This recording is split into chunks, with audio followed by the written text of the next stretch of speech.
Our next little bit of movie news here is come to us from Deadline, and this is actually kind of cool. I have some I have a few thoughts about this, but a Mad Max spin-off series, or sorry, not series, but film, a Furiosa. If you've seen Mad Max Fury Road, it didn't really star Tom Hardy's Mad Max. It kind of starred Charlize Theron as Furiosa. She was kind of arguably the main character, although not the titular character. She was pretty much the main character. Well, it's just been announced that Anya Taylor-Joy, if you're not familiar with Anya Taylor-Joy, she was in Split in Glass. She was kind of the main character of Split, and one of the main characters of Glass. I believe she was also in The Witch, the VVITCH, the Vavitch, as some people are calling it, The Witch movie. Haven't seen it, not gonna see it. I hear it's dreadful, but like in a good way. No thanks. I think this is a really cool move. They're doing kind of a pre-story. It's still being developed by George Miller. It also has Chris Hemsworth in it. They're not saying what role Chris Hemsworth is going to play. Maybe Mad Max? Hopefully not. I hope it's a completely new role. And also Yahya Abdul Mateen II. There's a name for you, Yahya Abdul Mateen II.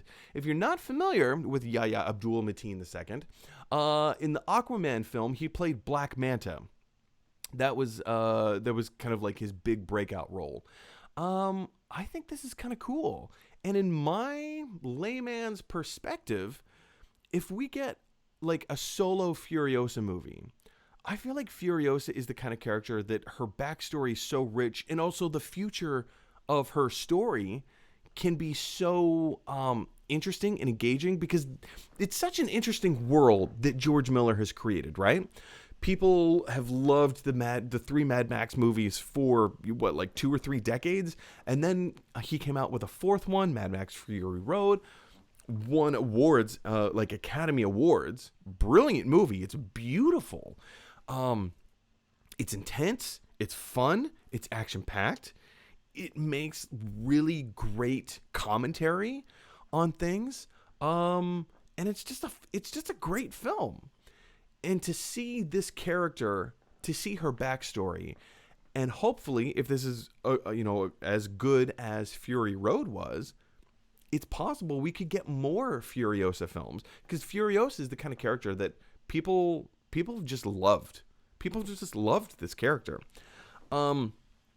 I see this on the positive side, in that Furiosa could very much, and Todd, I don't know how much thought you've put into this, but I could definitely see how Furiosa could potentially be like, not like a James Bond character, but in the tradition of James Bond, or in the tradition of Jack Ryan, where with each new installment, we get a new actor playing the character.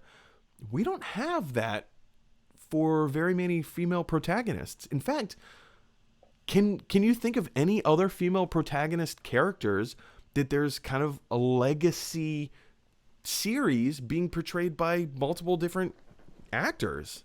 I can't think of any. Mary Poppins? Mary Poppins, Julie Andrews, and Emily Blunt. But no, you're right. I mean, those were just 2 movies. It's not even like we can say it was 3 or more, so it's a series. I think that's a really fun idea.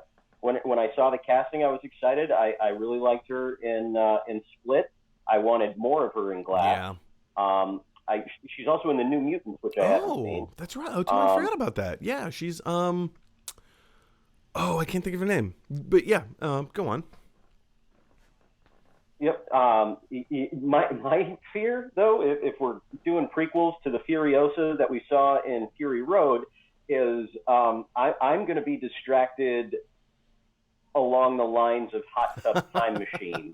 I'm going to be constantly looking for the Crispin Glover bellhop moment when he loses his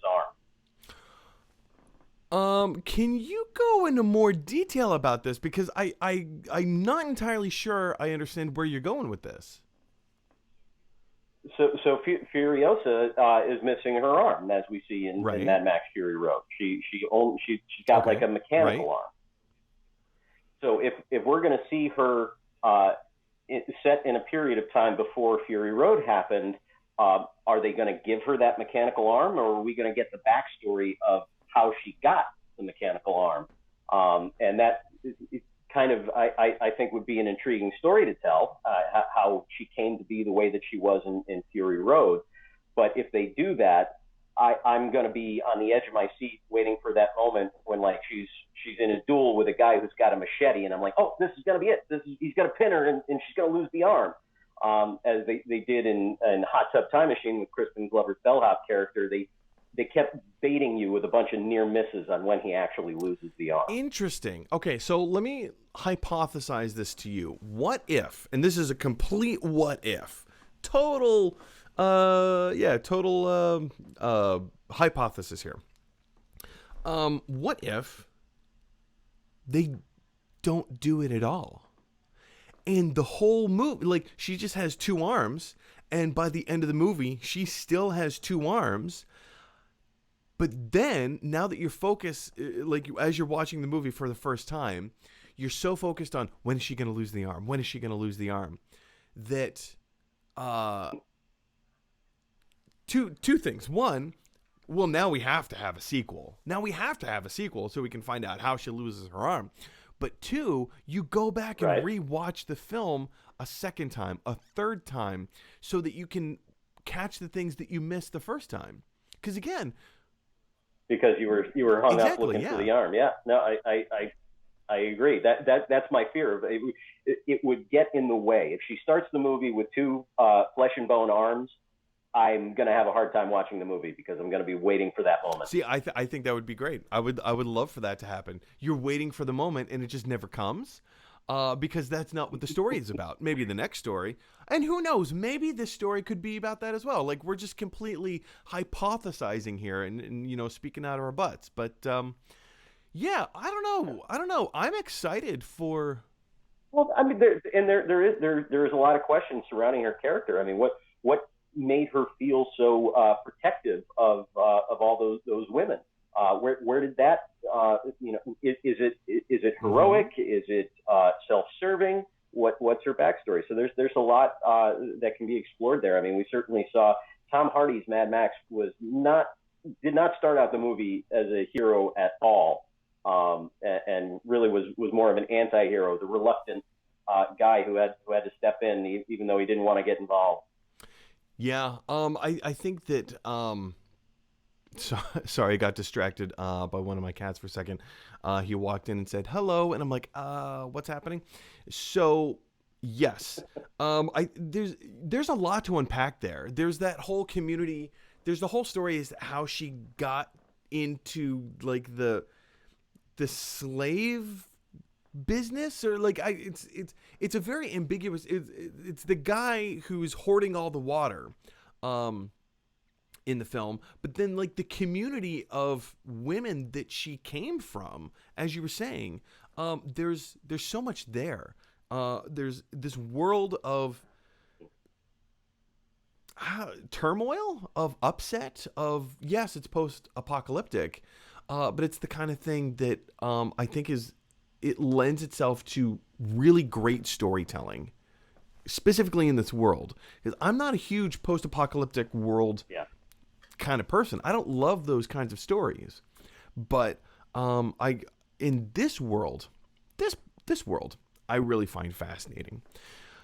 But question is, what do you guys think? Are you excited for a Furiosa spin-off prequel film and story, or even maybe a potential series? Jump down to the comment section below and let me know your thoughts. Hey everybody, thanks for watching. If you like this video, click like. If you really like this video, click subscribe. And if you really, really like this video, click share. Because that is exactly what Batman from the animated series would want you to do. His name is Batman.